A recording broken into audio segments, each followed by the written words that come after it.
तो 10 आदमी नहीं हम लोग हैं। नहीं, हम केवल एक उदाहरण दिया 10 आदमी हम लोग नहीं हैं। यह आज़ादी की लड़ाई है। आदम के बेटे रोते हैं, हब्बा की बेटी रोती है। आज़ादी इसको कहते हैं, गुलामी कैसे होती है।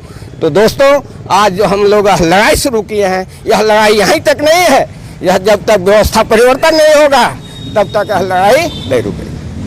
आप युवा हैं और बिहार से नवादा की तो बात ही छोड़ दीजिए, पूरे 38 जिला में सबसे पीछे है। पूरे बिहार में पलायन जोरों पर है। यहाँ न कोई उद्योग है, न किसी तरह की रोजगार है। उसके लिए हमारे युवा आंदोलन क्यों नहीं करते? हमारे युवा आंदोलन कर रहे हैं और बड़ा जोरों शोरों से कर रहे हैं। ये देखिए, शिक्षक आंदोलन हो रहा है, आए दिन सीट बिक गया और लोग इतने लाठियाँ खा खा के मजबूर हो रहे, तब भी आंदोलन कर रहे हैं। लेकिन हमारी जो यहाँ की विधि व्यवस्था है वो सही नहीं है।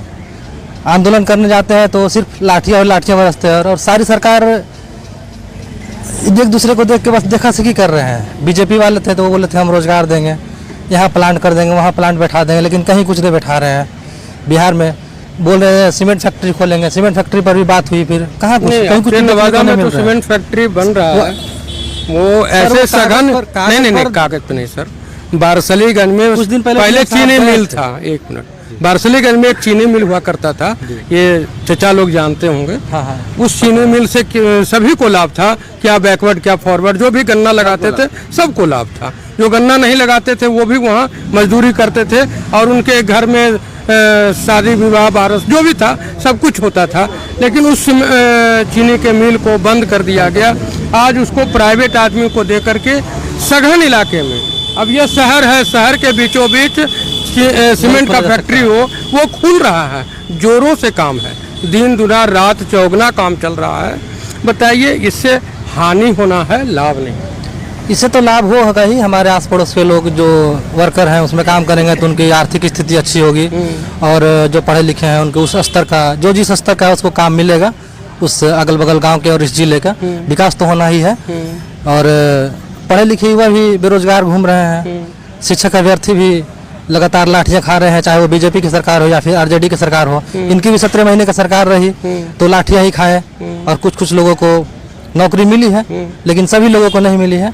बीजेपी की सरकार आई, उसमें भी आंदोलनरत थे लोग, उसमें भी लोग लाठियाँ खाए और लाठियाँ खा के सिर्फ घर आ गए। और माता पिता, और आजकल कट ऑफ इतना ज़्यादा बढ़ रहा है, इसमें से स्टूडेंट कुछ कर नहीं सकता है, क्योंकि आए दिन देखते होंगे कि यहाँ पेपर लीक हो गया, वहाँ पेपर लीक हो गया।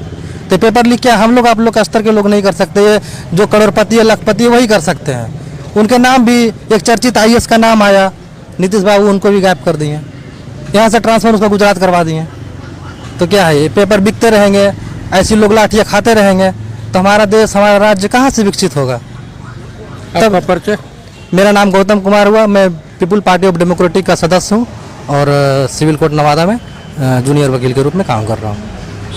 पीपुल्स पार्टी डेमोक्रेटिक का कुछ लोग हैं, उनसे सुने कि बिहार में लोगों की क्या स्थिति है। बिहार में इनके हकमारी हो रही है, चाहे वह सरकार जो भी हो। लालू प्रसाद की सामाजिक न्याय भी इन लोगों को न्याय नहीं दिलाई है, लेकिन लालू यादव सामाजिक न्याय के पुरोधा माने जाते हैं। बाकी आप खुद समझदार हैं, समझ सकते हैं। जुड़े रहें, धन्यवाद।